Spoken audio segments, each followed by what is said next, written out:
Hi, welcome to Business Influencers. My name is Chris Salem, your host. You found us here at the TALRadio.org website, or just happened to be browsing on YouTube. You found us here. We welcome any new listeners to Business Influencers since we've been here with TAL Radio now for going over 3 years. Yes.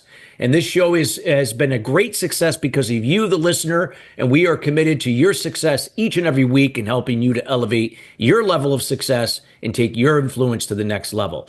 If you'd like to see future content on this show that we have not covered, feel free to reach out to our team here at Christophersalem.com. We'd be more than happy to take your information and to evaluate for a future show. And again, we also encourage you to interact with our guests anytime, including if there's any questions, you could reach out to us as we'd be more than happy to get back to address anything that helps you to move forward and raise your level of influence. Today's show is being brought to you today by Alumni Direct. Alumni Direct is a new social media community platform dedicated to bringing alumni together from all different generational types and an opportunity to meet new people for the first time. Now, this is a membership program, taking out all the noise out of social media. No more of those noisy notifications. You get to come in and generate genuine and authentic relationships with the people you choose to interact with and develop relationships with. If you'd like some more information about Alumni Direct, check them out at alumnidirect.com. That's alumnidirect.com. Well, we got a wonderful show planned for you today. This is the year in 2025. We're going to see a lot of big changes, or at least the change is going to start as we move forward. And if any of you are not familiar with Gen Z, well, you better be, because it's here. And it's here to stay, and it's coming. And those that are going to be on top of it are going to come out ahead. Today's show is called Get Gen Z Ready. We're going to talk about how you, a business leader, no matter what size company you are, or if you're a business owner, how you could drive results for your organization and for the next generation. And we're going to be graced today with the appearance from Heidi Cuppari. She has over 25 years experience. She has raised and managed over $400 million for ESG ventures, advised institutional investors and family offices on navigating intergenerational dynamics, and developed strategies to align workplaces with modern values. Her work bridges the gap between Gen Z employees and employers, fostering collaboration and profitability. She has also led the transformative initiatives on global platforms, including Davos during the World Economic Forum, which she will be there this month in January. So join me now with Heidi Cuppari as she will be sharing her insights here with us today on Get Gen Z Ready. Heidi, how are you doing today? Wonderful. Thank you so much. Thank you for having me. Well, Heidi, it's a pleasure to be here. So let's just start, for those that maybe they are familiar with Gen Z, but maybe perhaps we got people listening that are like, okay, what is Gen Z all about? If we can provide some clarification exactly what Gen Z is as the foundation to why we have to get ready in our appropriate businesses and organizations to adapt to this generation moving forward. Yeah, so it's the generation referring to people born between 1996 and around 2010. They're the second youngest generation between millennials and Gen Alpha.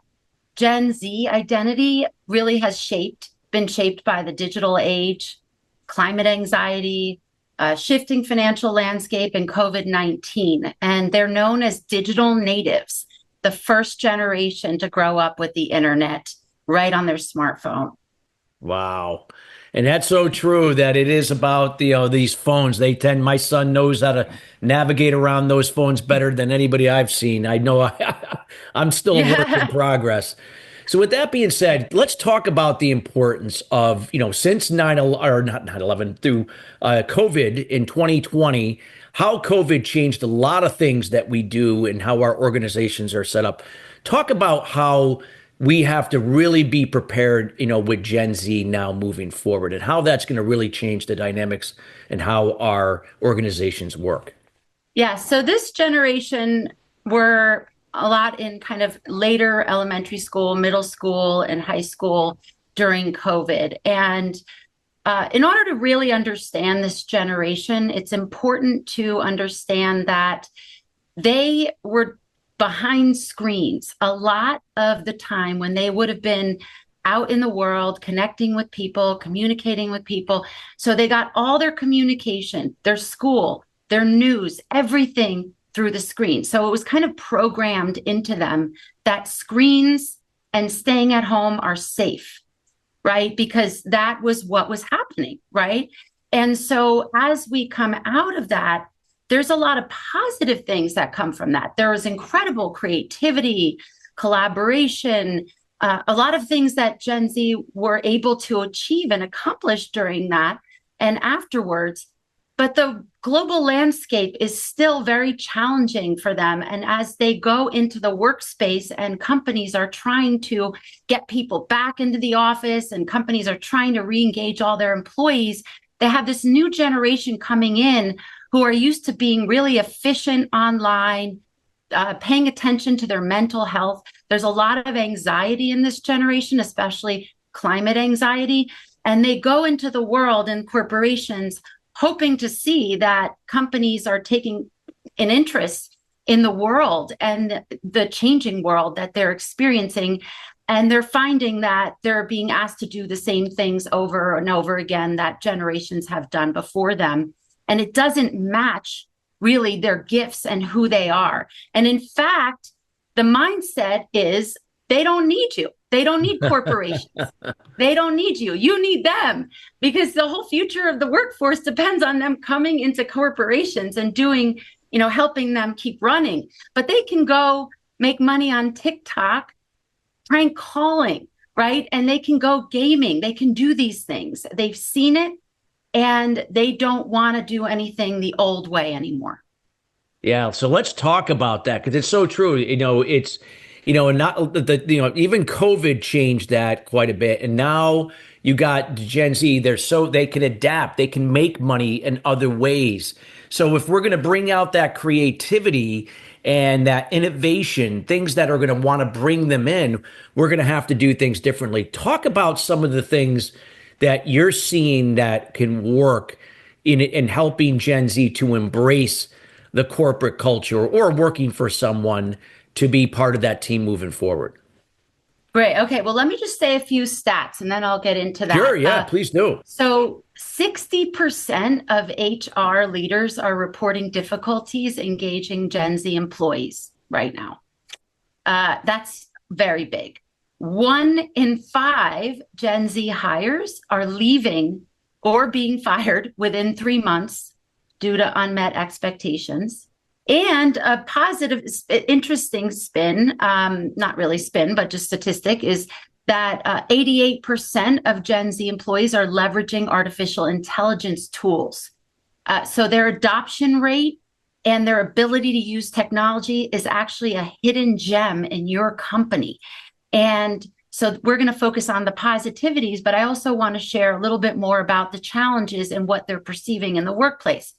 There's this corporate workplace culture that is not necessarily in alignment, like having to be somewhere for 8 hours a day, not having the flexibility, perceptions of corporate greed that are not aligned with values of sustainability and their climate anxiety, and just overall work-life balance. And so those are a few more things. So now tuning into some things that we can do to really engage them and meet them where they're at. I have a few strategies to share with you. One is our recruit strategy, a retain strategy, and a maximize potential strategy. So recruiting has to be meeting them where they're at. I think the days of sending resumes and cover letters are really, the corporations are really using AI to look at all those anyway. So the human being doesn't really come to the forefront. So invite Gen Z to submit their applications via video or do something fun. Meet them where they're at and their interests. Chipotle had a great case study where in 2021, they had a TikTok resumes challenge and they received 20,000 applications within the first 2 weeks because they were asking them, why do you love Chipotle and why do you want to work here? And they're also speaking directly to their consumers. So when they care about hiring Gen Z and when they care about the values of Gen Z, they're also noticing that their consumer adoption is rising with that generation as well. So it's a full circle transparency challenge that companies really have to face in order to really get Gen Z excited about coming to work for them. Wow. Yeah, so true. And we got to be what you just mentioned. This is not something that should be taken lightly, of course, right? This is something that organizations have to do some research on if they're not really up to speed on what you talked about. And then really got to, spend time, especially in the onboarding process. It can be quite expensive. And that stat that you listed before, 3 months. I mean, just think to onboard somebody and then 3 months later they're gone and now you're doing it all over again. All over again. Yes. So that's where the retain strategy would come in, because the future of work is about mentorship, not management, is what I'm finding. Yeah. So big cross through management, big heart for mentorship, because this generation does really well when they're given some tools, some inputs, and a goal, when they're using their creativity, critical thinking. So to be more of a mentor and curiosity, what would you do? How would you approach this? What do you think? Those types of questions are going to light up Gen Z. They're going to feel really valued. And I know I'm speaking in generalities, but these statistics and this worldview has been fully researched, experienced by me in mentoring young people directly, as well as working with corporations, nonprofits, and other organizations to mentor and really help unleash the creativity of Gen Z and have it lead to profitability and have it lead to the ability for them to leap forward in the future by having these incredible people in their workforce. Yeah, so true. So true.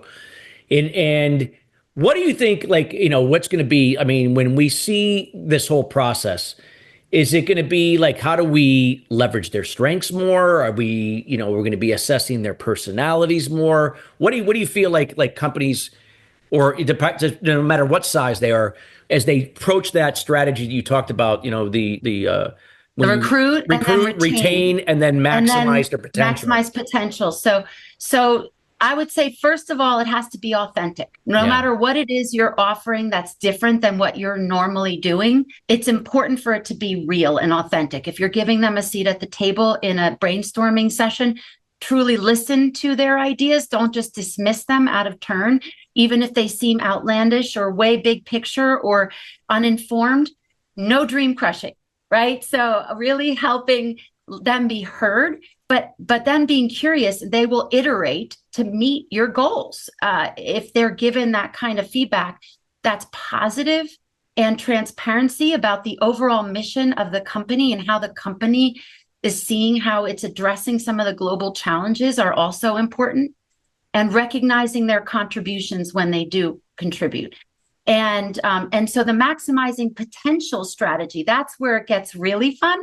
This is where you can create design challenges, gamified elements of solving problems in your corporation, really creating innovation labs and feedback loops. So really inviting the next generation to look at the future of your company and giving them a space to truly innovate, and then having a place for their ideas to potentially being incorporated and embraced and adopted, and having really good, transparent feedback loops. I would also recommend a scoring, a metric system beyond KPIs. I really love OKRs. They're called objectives and key results, used by some of the best tech companies in the world who have scaled and have really leveraged the creativity and leadership of their workforce.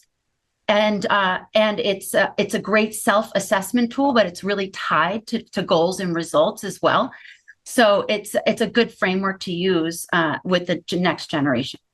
Wow, powerful stuff. And so important. And so in terms of communication, do you think what can you expand on in that area? Do you think that, because communicating to a Gen Z is probably a lot different than communicating to, say, like, I'm a Gen X. I think you're a Gen X as well. Like, how we can communicate to each other fine, for the most part, baby boomers, but communicating to younger generation has always been a challenge. Do you feel that has got to change too? We can't just assume that what we're communicating is getting through to them. Yeah, I think it's really effective to use. I know a lot of the approach you do in business, Chris, is a lot about emotional intelligence. And I think if we adopt those principles with Gen Z, that's also going to play really well, because it's taking into account their experience, and their Yeah. emotional experience is important. And in fact, a lot of people like to dismiss emotions in business, but in fact, almost every business decision is actually made emotionally, and we just want the data to back it up, right? We have the data and we want to look smart and say we made this data driven decision, and all of us take that into account. Of course, my background is finance, so I mean, I have to take into account data, attention to detail, fiduciary responsibility. All those things are very, very serious. But that doesn't mean that we can't be creative and transparent and be willing to take into account someone's experience and not tell them it's wrong, and then help them solve the problem together. So I like to just do 100% problem solving communication a lot of the time, especially with my kids and the kids I mentor, is when there seems to be a roadblock, or you're starting to feel like, if there's any tone where you're acting like you're telling them what to do, that's not going to go over, right? Yeah. Nobody really likes to hear this. Nobody No, wants to we know were what to able to do. tolerate it, but that doesn't mean we Yeah, liked it. we don't like it, right? And so really, it's not going to go over well. But if it's more curiosity, like I said before, what would you do? What would you do in this situation? Or what's your experience been? I noticed you shut down in that meeting. What was going on for you, right? And when you listen without telling them that something's wrong, they may tell you some dynamic or something that's been going on in the company that's not resonating with them. And when they shut down, it means there's information they are withholding because they don't think it's safe to share. So I would say transparency, and taking them seriously and not telling them what to do are a few key communication tips. And let's talk about that. You made a comment earlier about mentoring versus managing, right? Sometimes managing can be looked upon as, telling people what to do, or, coming across in a condescending way. But mentoring is sharing, and it's being the example, it's being a resource. But it's not just you, because you're older, that you're now the mentor. It doesn't matter what the age is, even if they can mentor you, in some ways. Yeah. So Yeah. talk about that That concept of happens a mentoring lot. versus managing. Okay, so mentoring is more curiosity and the respect that this person also has something to teach you and might see a new way that you haven't seen. That's kind of my adjusted definition of mentorship and my experience and how it has yielded a lot of results. And in the programs I've done, I have a foundation called Dream Tank, which is where young people get to take on challenges in their communities or in the world, and they come up with innovations or entrepreneurial ideas.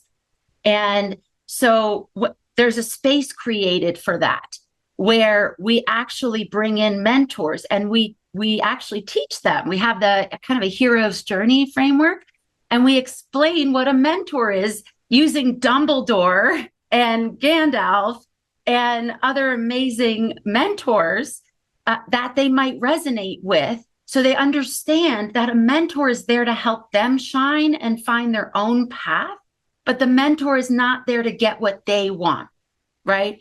But by focusing on what the young person's journey is and helping them see the forest from the trees and seeing the big picture of their own path and their own growth, they can help them see how they can shine in their existing job, and that will lead to a lot more success. Yeah, that's so true.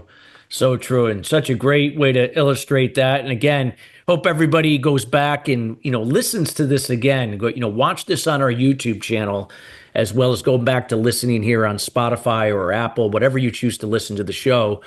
There's just great information there. What else would you like to share, Heidi, that you feel like should be really, people need to be aware of with this area? and also will play, that will also be equally, if not as important and how we now, kind of now transfer to the Gen Z as the kind of the nucleus of any business or organization, because they're also going to be our next leaders too. And if we don't have Yeah. enough we don't have our next leaders. We're not going to have, not going to have leadership. Our institutions, I mean, the implications is our institutions are going to fail and our system's going to collapse if we don't have a workforce, right? So that's I know it sounds kind of doomsday, but it's coming. We really have to adapt to this. It's really essential. But I would say to adopt, really, this is hard. So corporate leaders, people who are listening to this is not to say that your expertise doesn't matter. This is not to say that how hard you've worked for your degrees and to work your way up does not matter. In fact, if you're humble in the way that you talk to Gen Zers on your team and say, yeah, I know. Yes, I know I have a lot of wisdom. I have a lot. And I'm not going to I'm going to share it with you to the extent it's going to help you fly. But I don't want it to get in the way of something innovative you might come up with, right? But let's figure it out together, right? Instead of making yourself obsolete in their eyes, which they will in 5 minutes, if they meet somebody in your company and they're carrying the old school, old world energy of you have a lot to learn from me, wait till you grow up, you don't know anything kind of energy, they're going to shut down. And they're going to be seen as obsolete in the eyes of that next gen person who might be getting their job if they come up with a better idea, because they could have partnered with that Gen Zer, right? And said, let's work on this together. I'll give you some of my expertise. You take it from here and see what happens. Let's see what happens together, right? Take it as an adventure, corporate leaders. Take it as an adventure in your own creativity and dreams of the future. Wow. Powerful stuff you're sharing here. And I can't agree more. And this is so important that I want to stress this again to the audience.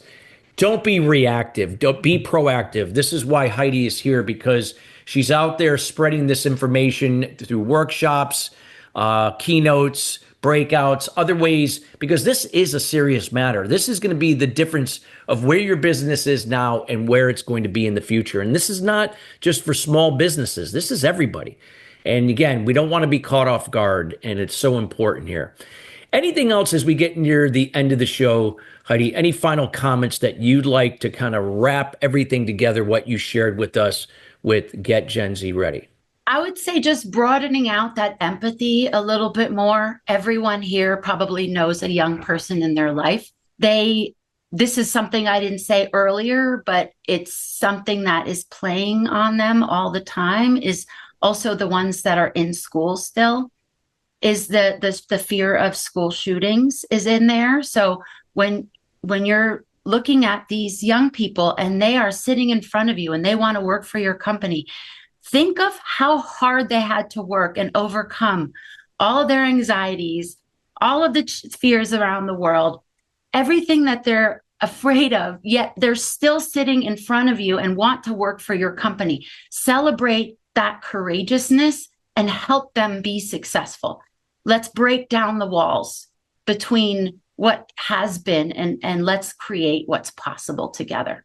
Wow.